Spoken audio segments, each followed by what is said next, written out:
नमस्कार दोस्तों, career with Sandeep में आपका स्वागत है। तो दोस्तों आज हम लोग कौन सा चैप्टर करने वाले हैं तो आपका मास यानी कि द्रव्यमान जो आपका एलपी एएलपी और टेक्नीशियन के लिए मोस्ट इम्पोर्टेंट है। ये कौन सा बुक है आपका तो आपका यूथ पब्लिकेशन का बुक है जो आपका 2024 में जो आपका प्रीवियस ईयर एएलपी रेलवे जो एग्जाम ली थी यूथ पब्लिकेशन का क्वेश्चन का हम लोग क्या करेंगे, डिस्कशन करेंगे। तो ये आपका प्रैक्टिस सेट कितना है, आपका 5 है। आप अभी तक नहीं देखे हैं तो पीछे 4 वीडियो अपलोड कर दिए हैं, जाइए आप देखिए। चलिए क्वेश्चन को हम लोग स्टार्ट करते हैं। क्वेश्चन है फर्स्ट नंबर क्वेश्चन आपका क्या कह रहा है, देखिए यहाँ पे स्क्रीन पर हम जूम कर दे रहे हैं। फर्स्ट नंबर क्वेश्चन का है कि निम्नलिखित में निम्न में से किस राशि का मान स्थान बदलने पर भी परिवर्तित नहीं होता है। देखिए क्वेश्चन एक बार और पढ़िए, निम्न में से किस राशि का मान स्थान बदलने पर भी परिवर्तित नहीं होता है, यानी कि बदलता नहीं है। आप जगह भी चेंज कर रहे हैं तो उसके मतलब उसका वैल्यू नहीं चेंज होता है, तो कौन ऐसा राशि है। तो देखिए द्रव्यमान जो होता है आपका स्थान परिवर्तन पर चेंज नहीं होता है। ठीक, जो द्रव्यमान होता है कहीं भी ब्रह्मांड में आपका कहीं भी चेंज नहीं होता है। तो मेरा फर्स्ट आंसर कौन सा हो जाएगा, ऑप्शन ए नंबर हो जाएगा, क्योंकि द्रव्यमान आपका चेंज नहीं होता है। चेंज कौन होता है तो आपका भार जो होता है चेंज होता है, क्योंकि भार बराबर जो होता है m इंटू जी होता है। जी जो होता है आपका गुरुत्वीय त्वरण होता है, गुरुत्वीय त्वरण आपका अलग अलग जगह पर अलग अलग होता है, जिसके कारण क्या होता है आपका भार में चेंजिंग होता है। लेकिन द्रव्यमान जो होता है यानी कि m जो होता है आपका कहीं भी चेंज नहीं होता है। तो इसलिए मेरा फर्स्ट आंसर कौन सा हो जाएगा, ए नंबर ऑप्शन हो जाएगा। चलिए आगे क्वेश्चन देखते हैं। बोल रहा है कि निम्नलिखित में कौन सा इस समूह से संबंधित नहीं है। जो आपको 4 गो ऑप्शन दिया गया है उसमें से समूह से संबंधित नहीं है। एक बार और क्वेश्चन हम रिपीट कर रहे हैं, निम्नलिखित में कौन से एक इस समूह से संबंधित नहीं है। 3 गो जो है एक समूह से संबंधित है और चौथा जो है आपका अलग है इस समूह से। देखिए गति है, पहला गति, दूसरा आपका कौन समय, तीसरा द्रव्यमान, चौथा त्वरण। तो देखिए गति, समय और त्वरण ये क्या है आपका एक मतलब मेजरमेंट का थी है। द्रव्यमान आपका क्या आ जाएगा, द्रव्यमान आपका मात्रक आ जाएगा। तो यही टी क्या है आपका अलग है। तो सही आंसर कौन सा हो जाएगा, सी नंबर हो जाएगा। क्वेश्चन है कि निम्नलिखित में कौन सा इस समूह से संबंधित नहीं है। ठीक, तो द्रव्यमान तो हमारा मात्रक न है, ये क्या है हमारा मात्रक है। ठीक, तो मात्रक क्या हो जाएगा, तीनों से आपका अलग है। तो आपका सही आंसर कौन सा हो जाएगा, सी नंबर हो जाएगा। चलिए नेक्स्ट क्वेश्चन देखते हैं। नेक्स्ट क्वेश्चन है किसी वस्तु का जड़त्व मापन, किसी वस्तु का जड़त्व मापने की इकाई निम्न में से क्या है। क्वेश्चन एक बार रिपीट कर रहे हैं, सही से सुनिएगा।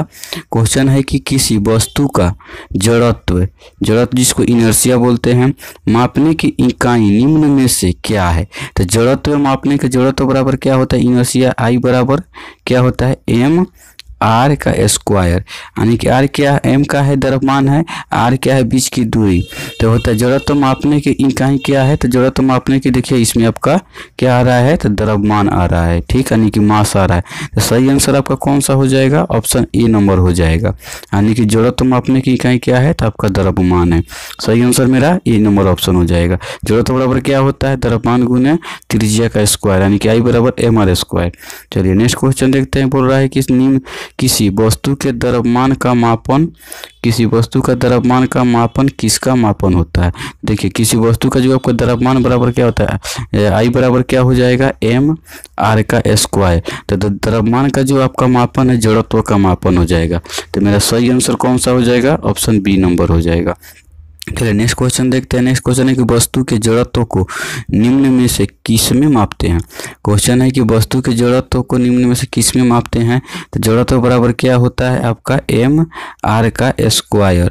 ठीक, तो एम आर तो इसमें क्या आ जाएगा तो द्रव्यमान आ जाएगा, यानी कि वस्तु का जो जड़त्व किसका मापन है तो द्रव्यमान का मापन है। तो ऑप्शन नंबर आपका कौन सा सही हो जाएगा, डी नंबर हो जाएगा। नेक्स्ट क्वेश्चन है कि देखिए यहाँ पे थोड़ा बड़ा क्वेश्चन है, तो इसको देखिए बोल रहा है कि अब द्रव्यमान की परिभाषा क्या है। क्वेश्चन है आपका द्रव्यमान का परिभाषा बताइए, द्रव्यमान यानी मास का डेफिनेशन बताने के लिए। तो देखिए 4 नंबर ऑप्शन देखिए, किसी वस्तु में होने वाले पदार्थ की राशि को उस वस्तु का द्रव्यमान कहते हैं। एक बार और रिपीट कर रहे हैं, सही से सुनिए। किसी वस्तु में होने वाले पदार्थ की राशि को उस वस्तु का क्या कहते हैं? तो द्रव्यमान कहते हैं। मेरा सही आंसर कौन सा हो जाएगा?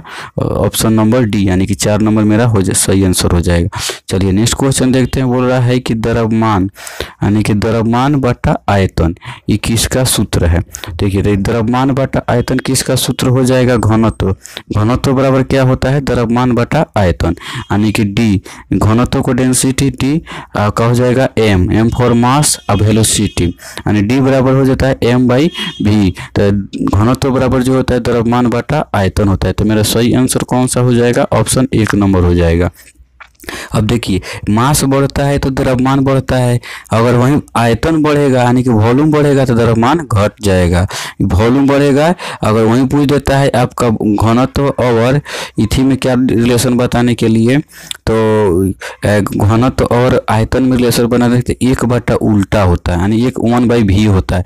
अगर वॉल्यूम बढ़ेगा तो घनत्व मेरा क्या हो जाएगा? घट जाएगा। अगर मास बढ़ रहा है तो मेरा क्या हो जाएगा? घनत्व बढ़ेगा। इसमें क्या हो जाएगा? उल्टा नहीं, तो द्रव्यमान बटा आयतन क्या हो जाएगा? तो घनत्व हो जाएगा। ऑप्शन नंबर 1 मेरा सही आंसर हो जाएगा। चलिए नेक्स्ट क्वेश्चन देखते हैं। किसी पदार्थ की प्रति इकाई आयतन पर, किसी पदार्थ की प्रति इकाई आयतन पर द्रव्यमान क्या कहलाता है? किसी पदार्थ, देखिए क्वेश्चन है किसी पदार्थ की प्रति इकाई आयतन पर द्रव्यमान क्या कहलाता है? तो देखिए तो किसी पदार्थ की क्या बताए थे? डी बराबर क्या हो जाएगा? M by V. बोल रहा है कि यानी कि किसी पदार्थ की प्रति इकाई आयतन, प्रति इकाई आयतन यानी कि आयतन आपका कहाँ चल गया? यानी नीचे, प्रति बट्टा के नीचे। द्रव्यमान क्या कहलाता है? तो घनत्व कहलाता है, यानी घनत्व बराबर द्रव्यमान बटा आयतन। तो मेरा सही आंसर कौन सा हो जाएगा? ऑप्शन सी नंबर हो जाएगा। चलिए नेक्स्ट क्वेश्चन देखते हैं। नेक्स्ट क्वेश्चन है कि यदि किसी वस्तु का भार कितना है? 200 न्यूटन है। भार कितना दे दिया? 200 न्यूटन। इसका द्रव्यमान ज्ञात कीजिए। देखिए तो भार बराबर क्या होता है? डब्लू बराबर क्या हो जाएगा आपका? एम और जी हो जाएगा। तो m का कितना? m हमको निकालना है। भार कितना दे दिया है? 200 न्यूटन। गुरुत्वीय त्वरण कितना होता है? 10 होता है। ठीक, तो इसको कटा देते हैं 10 से 200, तो कितना हो जाएगा? 20 kg। और जब भी द्रव्यमान आपका आएगा कितना kg में आएगा? तो ऑप्शन डी में देखिए कितना हुआ दिया हुआ है, तो 20 दिया हुआ है, तो यही आंसर मेरा हो जाएगा ऑप्शन डी, कितना? 20 kg।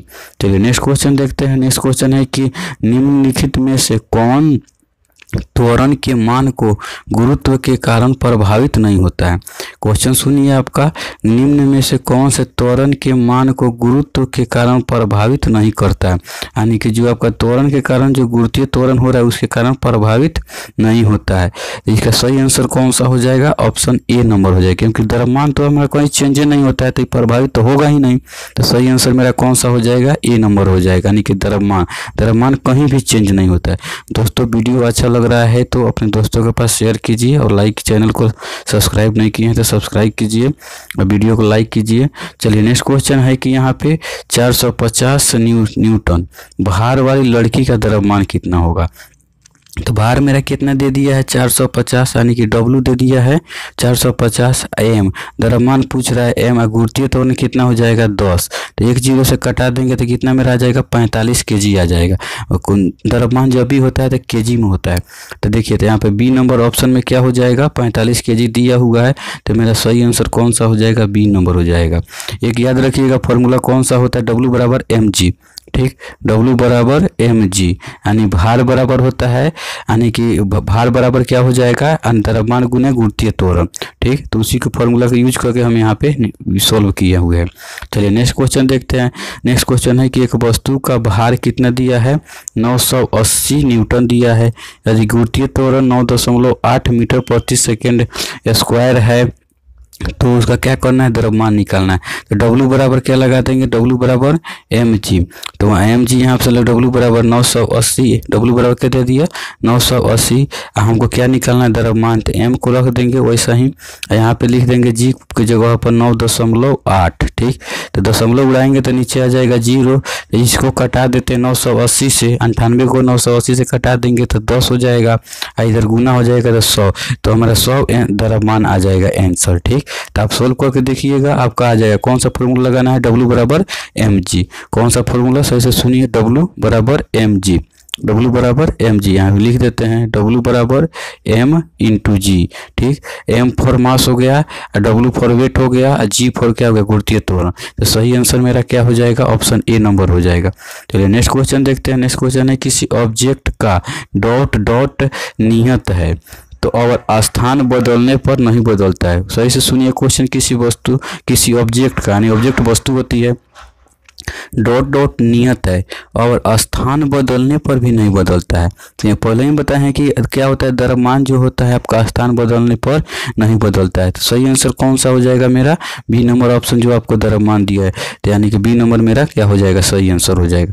चलिए नेक्स्ट क्वेश्चन देखते हैं। नेक्स्ट किसी पिंड का संवेग का दिया है 50 किलोग्राम मीटर प्रति सेकेंड दिया है। ठीक, संवेग मेरा कितना दे दिया, 50 किलोमीटर प्रति सेकेंड, और वेग कितना दे दिया है आपका 5 मीटर प्रति सेकेंड।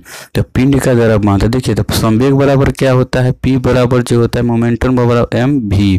ठीक, संवेग दे दिया है 50, ठीक, बराबर द्रव्यमान दे दिया है कितना, द्रव्यमान हमको पूछ रहा है तो m लिखेंगे, उसके बाद 5, तो इसको कटा देंगे तो कितना मेरा निकल जाएगा पिंड का, तो 10 kg निकलेगा। द्रव्यमान जब भी होगा, देखिए यहाँ पे दिया एक न्यूटन में भी दिया हुआ, जबकि न्यूटन मेरा होगा ना, न्यूटन तो बल का ना होता है, और द्रव्यमान का क्या होता है, किलोग्राम। तो सही आंसर मेरा कौन सा हो जाएगा, ऑप्शन डी नंबर हो जाएगा। ठीक, इसमें फॉर्मूला कौन सा लगाए हैं, p बराबर m इंटू v।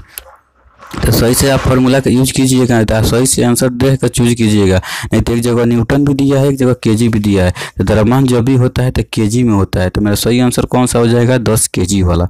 चलिए नेक्स्ट क्वेश्चन देखते हैं कि यदि बल और त्वरण दिया हुआ है तो वस्तु का द्रव्यमान ज्ञात करने के लिए सूत्र। देखिए जब बल और त्वरण दिया हुआ है, ठीक, तो वस्तु का द्रव्यमान ज्ञात करने के लिए, यानी कि द्रव्यमान हमको पूछ रही है कब कब, जब बल दिया हुआ है और त्वरण दिया हुआ है। तो देखिए तो सबसे पहले बल बराबर क्या होता है, F बराबर जो होता है m इंटू ए होता है, यानी कि बल बराबर क्या हो जाएगा आपका F बराबर ma। ठीक है, हमको क्या पूछ रहा है, m पूछ रहा है, तो m बराबर क्या हो जाएगा, F बाई ए।